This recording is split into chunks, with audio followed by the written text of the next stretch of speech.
আবার মুসলমানদের মধ্যে এখনো কিছু কুসংস্কার আছে। চৈত্র মাসে মুসলমান বিয়ে দেয় না। এই বাড়ির মেয়েরা বলছে চৈত্র মাসে বিয়ে করতে হবে, কি হবে না ক্ষতি হবে। বৃহস্পতিবার ঝাড়ে বাঁশ কাটে না। আচ্ছা লাগে, হ্যাঁ, বৃহস্পতিবার বাঁশ কাটলে কুসংস্কার হবে। কিন্তু আছে না, না প্রচুর মুসলমান আছে। সন্ধ্যার পরে গেলে দোকানে সুচ বিক্রি করবে না, আয়না ভেঙে গেছে মুখ দেখতে নাই, মায়েদের ফতোয়া। এ ফতোয়া কোনো মাদ্রাসা দেন, মেয়েদের ফতোয়া কোনো না, আয়নার মুখ দেখতে নাই, ক্ষতি হবে।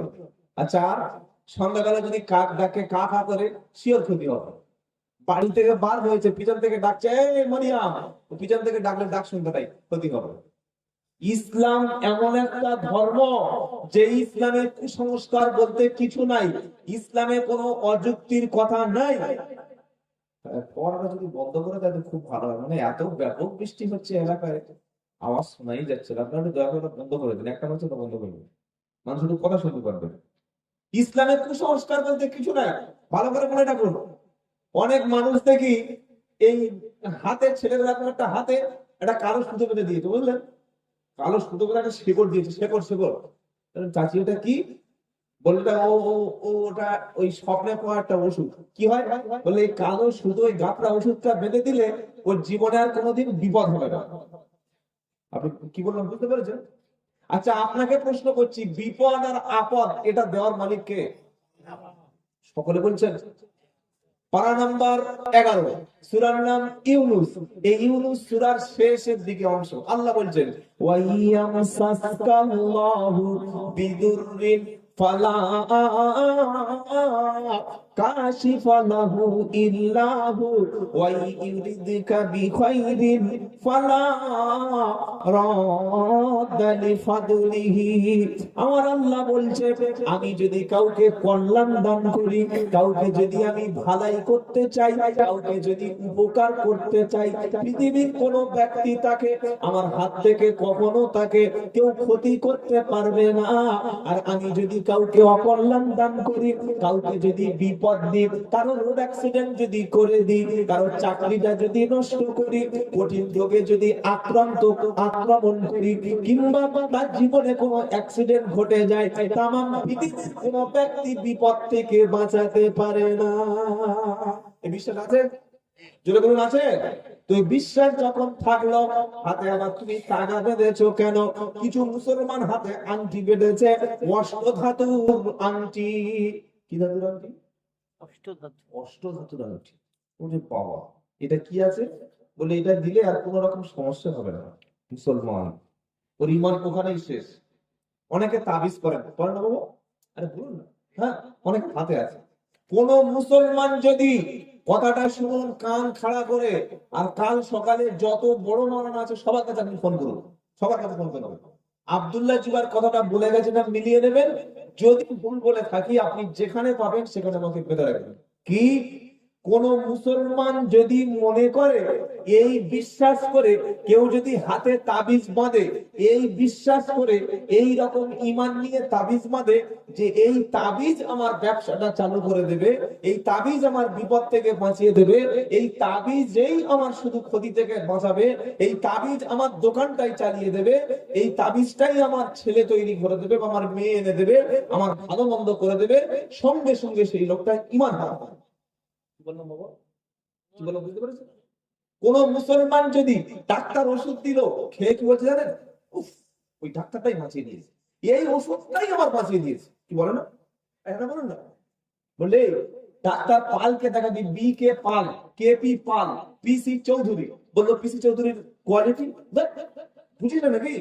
ওই পিসি পাল এমন একটা ডাক্তার, যার দেখে সে বেরোবে। কি করবো? যার দেখে ভিজিট করে বলে 800 টাকা, 800 টাকা, হ্যাঁ। তো খেয়েছে ওষুধ, হার্টের রুগী, হার্টের পেশেন্ট সেরে গেছে। সঙ্গে সঙ্গে বলছে, উফ ভাই, তোর কথা শুনে বিশাল কাজ হয়েছে। এই যে প্রিন্সিপাল ডাক্তারকে দেখেছি না, পিসি চৌধুরী, ও তো হার্ট স্পেশালিস্ট, ওর না দেখালে মারা যেত না। ওকে দেখিয়েছি বলে ওই ডাক্তার আমাকে বাঁচিয়ে দিয়েছে। বলুন ইমাম থাকবে? আমি জিজ্ঞাসা করছি না।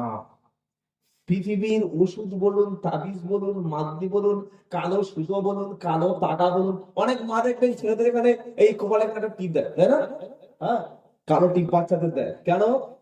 বললে এই টিপটা দিলে কি হবে, আর কোনো নজর লাগবে না।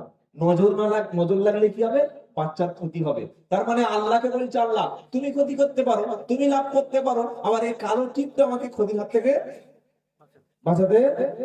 ইমান নষ্ট হবে, ইমান নষ্ট হবে। ইমান বড় দামি জিনিস। ইমান যদি চলে যায়, নামাজের 4 পয়সা দাম নাই। ইমান যদি চলে যায়, হজের দাম নাই। ইমান যদি নষ্ট হয়ে যায়, যাকাতের দাম নাই। ইমান যদি চলে যায়, জলসার দাম নাই। ইমান যদি চলে যায়, দাড়ি টুপির কোনো দাম নাই। ইমান বাঁচানোর জন্য প্রথমে আল্লাহকে ভালো এবং ক্ষতির মালিক আল্লাহকেই মনে করতে হবে। এটা আজ থেকে করবো, করুন ইনশাআল্লাহ। লাভ এবং ক্ষতির মালিক কে? 114টা খালি সূরা। কটা বলুন? যেটা বলেন বাবা, 114টা। প্রথম সূরার নাম কি? ফাতিহা। ফাতিহা মানে কি? শুরু, প্রারম্ভিকা, ইন্ট্রোডাকশন। শুধু সূরা ফাতিহা যদি কোনো বক্তা আলোচনা করে, ও সারা জীবন সূরা ফাতিহা দিয়ে বক্তব্য করতে করতে করতে চুল দাড়ি গোঁফ সব পেকে যাবে, তারপরে সূরা ফাতিহার ব্যাখ্যা শেষ হবে না। বলুন না সুবহানাল্লাহ। তারপরে সূরার নাম বাকারা। বাকারা মানে কি? গাভী, গরু। আপনারা গরু খান না মনে হয় নাকি? হ্যাঁ, মুসলমান হতে গেলে গরু খাওয়া শিখতে হবে। কি গো, নামাজ পড়ি আর না পড়ি, গরুটা ঠিক চাই। তো দ্বিতীয় সূরার নাম বাকারা, গরুর নামের সূরা। এই সূরাটা বিশাল বড়, কোরআনের সবচেয়ে বড় সূরা। তৃতীয় সূরার নাম হচ্ছে আল ইমরান। ইমরান পরিবার, মারিয়ামের নানা। চতুর্থ সূরার নাম নিসা। মেয়েদের নামে আল্লাহ স্পেশালি একটা সূরা দিয়েছেন। বলুন সুবহানাল্লাহ। কেন দিয়েছেন জানেন? আপনি একটা মোবাইল কিনবেন, এই মোবাইলটা কিভাবে ব্যবহার করবেন সেটা একটা কাগজ দেয়, তাই না? হ্যাঁ, একটা 2 চাকা, একটা 4 চাকা গাড়ি কিনবেন, একটা ফ্রিজ কিনবেন, এসি কিনবেন, একটা ওয়াশিং মেশিন কিনবেন, এটা কিভাবে ব্যবহার করবেন তার জন্য আপনাকে একটা কাগজ দেওয়া হয়, ওতে সবকিছু লেখা আছে। এটা কি ঠিক বলছি না ভুল বলছি? তো আল্লাহ বলছে, আমি তোমাদের অর্ধেক জনসংখ্যা বানিয়েছি পুরুষ আর অর্ধেক বানিয়েছি নারী। তো কেমন নারী তোমরা বিয়ে করবে, কটা বিয়ে করবে, কোন সময় করবে, তাদের সঙ্গে কি ব্যবহারটা করবে, তারা যদি ভুল করে মারবে না ভালোবাসবে না তালাক দেবে নাকি ধমক দেবে নাকি হত্যা করবে, কি ব্যবহার করবে, তোমার জমি থেকে কতটা অংশ পাবে, তোমার ঘরের মধ্যে তার কি অধিকার পাবে, তোমার ছেলে মেয়ে কতটুকু স্ত্রীর কাছে সম্মান পাবে, তুমি তোমার স্ত্রীর সঙ্গে কি ব্যবহার করবে, পুরোপুরি ডিটেইলস যে সূরার মধ্যে লেখা আছে, তার নাম হলো সূরাতুন নিসা। বলুন সুবহানাল্লাহ। তারপর সূরার নাম কি বলুন দেখি, কি সূরা? যারা পড়েছেন বলুন। হ্যাঁ, সূরা নিসার পরে আল্লাহ পড়েন না আপনারা? মাইদা। সূরা নিসার পরে কি? মাইদা। মাইদা মানে কি? দস্তরখানা। খাবার সামনে এনে সাজিয়ে দিলে যে প্লেটে, ওর নাম হলো মাইদা। তো পৃথিবীতে তো অসংখ্য খাবার রয়েছে, শূকর, গরু, গাধা, ঘোড়া, মোষ, উট, সাপ, ব্যাঙ, কুকুর, ছাগল, ভেড়া। আপনি সব কিছু চালাবেন। আপনার জন্য কিছুটা বৈধ, কিছুটা অবৈধ, কিছুটা হালাল, কিছুটা হারাম। কোন কোনগুলো খাবেন, কোনগুলো বাদ দেবেন, আল্লাহ সুন্দর করে যে সূরার মধ্যে সাজিয়ে দিয়েছে, তার নাম হলো সূরাতুল মাইদা। বলুন সুবহানাল্লাহ। এবার কত বলবো, গোটা কোরআনটাই তো একটা বিষয়। এই জন্য বলছি ভাই, যখন আগামী বছর জলসা দেবেন বা যখন হবে, যে বক্তাকে দাওয়াত করবেন, বক্তাকে একটা বিষয়, আপনি এই বিষয়ের উপর আলোচনা করুন, আর হ্যান্ডবিলে সেটাও লিখে দেবেন, অমুক বক্তা অমুক বিষয়, অমুক বক্তা অমুক বিষয়। এটা কি খুব খারাপ বলছি বলে মনে হচ্ছে? না, বোঝার চেষ্টা করুন, কথাগুলো ভাববেন। নাম্বার 3, যারা পয়সা ছাড়া দাওয়াত নেয় না, এত টাকা দিতে হবে না হলে আমি যাব না, এটা আমার ছোট ধারণা বলছি, ওই বক্তাকে এনে সমাজের খুব একটা লাভ হবে বলে অন্তত আমি বলতে পারবো না। এটা শুনে অনেক বক্তারাই আমাকে গালাগালি করে, যে আমি খাচ্ছি, তুমি আমাদের খাওয়াটাই বলে দিচ্ছে। কি বলবো? 2 ঘন্টায় 20,000, 2 ঘন্টায় 30,000, 2 ঘন্টায় 40,000, 2 ঘন্টায় 45,000। এবার আপনি আপনার বিবেকের কাছে প্রশ্ন করুন, বক্তব্য শুরুর আগে থেকে কয়েকটা কথা বলি। আপনাদের মসজিদে ইমাম সাহেব আছে বাবা? আছে না? ইমাম সাহেবের কাজ নামাজ পড়ানো, বিয়ে পড়ানো, কোরআন পড়ানো, মরে গেলে জানাজা পড়ানো, বাচ্চা হলে আজান দেওয়া, মানুষের বিপদে আপনাদের পাশে দাঁড়া, 24 ঘন্টায় ডিউটি যিনি করেন তার নাম কি? ইমাম।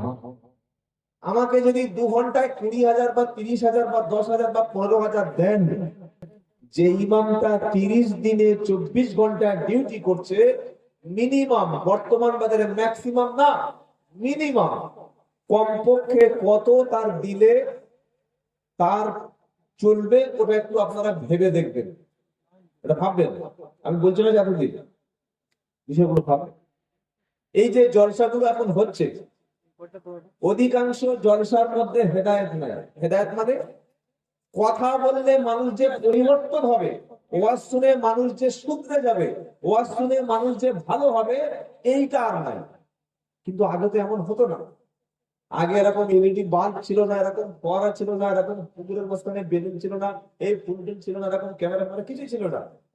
আগে ওনামারা আসতেন, কথা বলে চলে যেতেন, তার পরের দিন মানুষ ভালো হতো। এটা যারা আমার সিনিয়র বা মুরব্বী টাইপের যারা, তারা হতো না, হতো না হতো।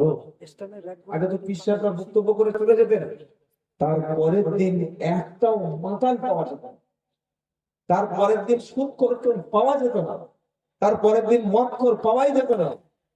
এখন যে প্যান্ডেলের জলসা হচ্ছে, সেই প্যান্ডেলে তার পরের দিন মেলা হচ্ছে। আর জলসার দিন মেলার কথা ছেড়ে দিলাম, 5টা লোক যদি জলসায় বসে থাকে, 50টা লোক মেলায়, এতে কি হেদায়েত আছে আপনি বলুন? এটা না থাকার কারণে 3টে ভুল হয়েছে। নাম্বার 1, আমাদের মধ্যে লোভ এসে গেছে টাকা, যেখানে বেশি টাকা সেখানে চলে যাবে, টাকা ছাড়া আমরা কাউকে চিনি না, ব্যাস। আর কমিটির মধ্যে কিছুটা প্রতিযোগিতা, যে আমাদের পাড়ায় যদি 6টা জলসা হয়, আমাদেরটা সবচেয়ে যেন হাইলাইট হতে হবে, 1 নম্বর হতে হবে, এটা। আর শ্রোতাদের মধ্যে একটা জিনিস এসছে, যে বক্তা সুর কার ভালো, ভাসাতে পারে, কাঁদাতে পারে, একটু কমেডিয়ান বক্তা হবে, কি গো ফানি করবে, ওই মালটা চাই, ও চাই, যত টাকা লাগে তত টাকা। এই যে 3জনের নিয়ত খারাপ, আমার নিয়ত টাকা, কমিটির নিয়ত সমাজে নাম, আর শ্রোতাদের নিয়ে কমেডিয়ান বক্তা, হাইলাইট বক্তা, ভাইরাল বক্তা চাই, 3টি নিয়ত যখন এক হয়েছে, তখন রেজাল্ট হলো, রেজাল্ট জিরো। রেজাল্ট যখন জিরো, তাহলে সকালে আপনারা কি পাবেন একটু ভেবে দেখুন। তাই নিয়ত করুন, যতটুকু শুনবো আমল করবো, বলবো ইনশাআল্লাহ, বলি ইনশাআল্লাহ। আমাদের বড় অভাব। চলুন আলোচনা শুরু করি, অল্প সময়ের মধ্যে কয়েকটা কথা বলবো। প্রথম হলো, 570 খ্রিস্টাব্দে মোহাম্মদ সাল্লাল্লাহু আলাইহি পৃথিবীতে আসলেন। 570 খ্রিস্টাব্দ মানে আজ থেকে প্রায় 1450 বছর আগে। তখন মক্কায় ছিল না স্কুল, ছিল না কলেজ, ছিল না ইউনিভার্সিটি, ছিল না মাদ্রাসা, কোনো শিক্ষা প্রতিষ্ঠান ছিল না। আল্লাহর নবীকে দিয়ে আল্লাহ মক্কার জমিনে প্রথমে কি নির্দেশ দিলেন? নামাজ পড়ো, হজ করো, যাকাত দাও, কুরবানি করো, দাড়ি রাখো, বিয়ে করো, মাংস খাও, নাকি মাথায় টুপি পরো? কোন কথাটা বললেন? প্রথম যে কথাটা আল্লাহ তার রাসূলকে দিয়ে পাঠালেন, সেই কথাটা ছিল ইকরা বিসমি রাব্বিকাল্লাযী খালাক।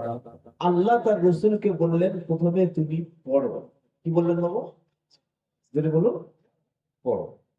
এই যে আপনারা সন্ধ্যা থেকে বসে বসে 6 ঘন্টা 8 ঘন্টা এই শীতে কষ্ট করে বসে আছেন, কত কষ্ট হচ্ছে। কিন্তু এই জাতিকে সারা রাত বক্তব্য শোনালে শুনবে। কিন্তু যদি বলি ভাই আপনি তো বাংলা পড়তে পারেন, অন্তত আল কোরআনটা একটু বাংলায় পড়ুন, নবীর একটা হাদিস একটু বাংলায় কিনে পড়ুন, নবীর জীবনটা একটু বাংলায়, একটু অন্তত নিজেদের আরবি তো না পড়তে পারেন, বাংলায় পড়ুন, তখন পড়বে? আরে হ্যাঁ না বলেন, পড়বে না, পড়বেই না। যখন আমরা পড়া থেকে দূরে সরে এসেছি, তখন অশিক্ষা কুশিক্ষার ভূতটা আমাদের ঘাড়ে চেপে বসেছে, মাথায় রেখে দেবেন। এজন্য কোরআনের প্রথম বাণী এটাই ছিল। আল্লাহ রসুল তো পড়তেই পারতেন না, লিখতেই পারতেন না।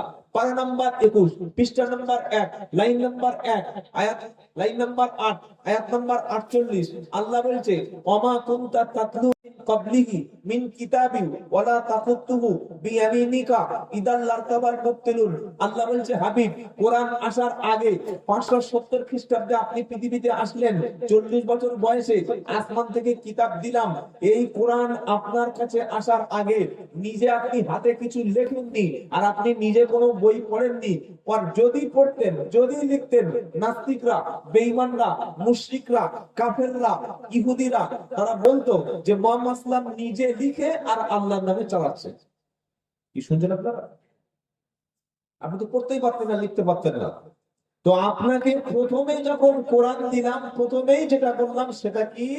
ইকরা বিসমি রাব্বিকাল্লাযী খলাক। এটা কোথায় পাবেন? পারা নাম্বার 30, সূরার নাম আলাক।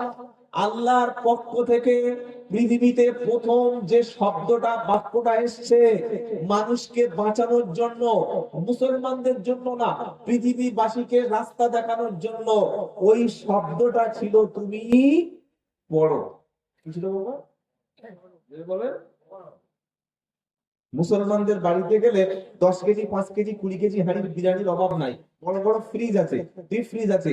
আলমারিতে খালি শাড়ি, কাপড়, জামা কাপড় দেখবেন ভাঁজ করা আছে। খালি কাপড় ছাড়া যত রকমের কাপড় সব আছে। যদি একটা বই বার করো, নাই। একটা হাদিস আছে, নাই। একটা বিজ্ঞানের বই, নাই। খালি খাবারের প্লেট সাজিয়ে রেখেছে, চায়ের প্লেট সাজিয়ে রেখেছে। আপনি একটা অমুসলিমদের বাড়ি গিয়ে দেখুন, প্রচুর বই পড়ে মুসলিমরা, প্রচুর বই পড়ে, প্রচুর বই পড়ে। পড়ছে বলে তারা উন্নত হচ্ছে। আমরা পড়ছি না, অনেক বলি চাকরি নাই, চাকরির জন্য তো পড়াশোনা নাই। আল্লাহ প্রথম মুহাম্মদকে বললেন কি সাল্লাল্লাহু আলাইহি ওয়াসাল্লাম, ইকরা বিসমি রাব্বিকাল্লাযী খলাক খলাকাল ইনসানা মিন আলাক ইকরা রাব্বুকাল আকরাম আল্লাযী আল্লামা বিল কলম আল্লামাল ইনসানা মা লাম ইয়ালাম। 5টা সেন্টেন্স এলো। আল্লাহ হাবিবকে বললেন, নবী পড়ো তুমি তোমার প্রভুর নামে, যিনি সৃষ্টি করেছেন মানুষকে। আলাক, আলাকটা কি? মানুষের শরীর থেকে যখন নারীর গর্ভে বীর্য নিক্ষেপ হলো, ওটা 40 দিন ওই অবস্থায় আল্লাহ পাক রেখে দিল, জোকের মতো এভাবে ঝুলে থাকে, যার নাম হচ্ছে আলাক। আল্লাহ বলছেন আল্লাযী আল্লামা বিল কলম। হে নবী, আমি আল্লাহ কলম দ্বারা আপনাকে জ্ঞান অর্জন করা শিখিয়েছি, কলম দ্বারা আপনাকে আমি জ্ঞান দান করেছি। আল্লাযী আল্লামা বিল কলম, যিনি কলম দ্বারা মানুষকে জ্ঞান অর্জন করা শিখিয়েছেন। আল্লামাল ইনসানা মা লাম ইয়ালাম, মানুষকে সেটাই তিনি শিখিয়েছেন যেটা মানুষ জানতো না। আজ থেকে এটা আপনি মাথায় নোট করুন, আর সারা জীবন মনে রাখবেন। আমি আব্দুল্লাহ জুবাইর বলে যাচ্ছি কোরআন থেকে, আল্লাহর পক্ষ থেকে প্রথম আসমানের যে বাক্যটা পৃথিবীতে নেমেছে সেটার নাম পড়াশোনা, সেটার নাম পড়ো। শুনছেন কি বললাম? আপনাকে পড়তে হবে। দাড়ি পেকে গেছে, চুল পেকে গেছে, পড়া হবে? অবশ্যই হবে। কে বললো হবে না? কোরআনের সূরার নাম কমারুন। কমার মানে চাঁদ। কমার মানে কি বললাম? চাঁদ। চাঁদের নামে একটা সূরা আছে। অমুসলিমরা নবীকে প্রশ্ন করছে যে ওই চাঁদ নাকি। আপনি যদি প্রশ্ন করি ওই চাঁদ নাকি, আপনি কি বলবেন? বলবেন কি বলবো? আকাশে আছে চাঁদ, কালো কালো দাগ কেন? ওই বুড়ি সুতো কাটে আমাদের মা বাপ, সেখানে কথা। কিন্তু চাঁদের মধ্যে পাহাড় আছে, যে গর্ত আছে, সেটার দাগ অনেকে জানি না। এটা বিজ্ঞান থেকে প্রমাণিত। তো নবীকে প্রশ্ন করা হচ্ছে যে এই চাঁদটা কি? প্রশ্ন করছে পারা নাম্বার 2 সূরা নাম বাকারা আয়াত নাম্বার 189। নবীকে প্রশ্ন হচ্ছে ইয়াসআলুনাকা আনিল আহিল্লাহ। এ নবী আপনাকে নতুন চাঁদ সম্পর্কে প্রশ্ন করছে। নবী চুপচাপ আছে। আল্লাহ তার নবীকে বলছে কুল হিয়া মাওয়াকিতু লিন্নাসি ওয়াল হাজ। হে নবী আপনি বিশ্ববাসীকে বলুন, চাঁদটা আল্লাহ আসমানে দিয়েছে এমন একটা ক্যালেন্ডার, টাইম টেবিল হিসাবে। চাঁদ পরিবর্তন হয় বলে মাস পরিবর্তন হয় বুঝতে পারি। এটা শাওয়াল মাস, এটা রমজান মাস, এটা জিলকদ, এটা জিলহজ মাস, এটা হজের মাস, এটা রমজানের মাস, এটা জিলকদের মাস, এটা চাঁদ থেকে আমরা ঠিক করি, সূর্য দেখে কখনো মাস বোঝা যায় না। কি বাবা, আপনারা ইফতার করেন, এই রমজানের রোজা রাখেন, ঈদের নামাজ পড়েন, সূর্য দেখে না চাঁদ দেখে? হ্যাঁ,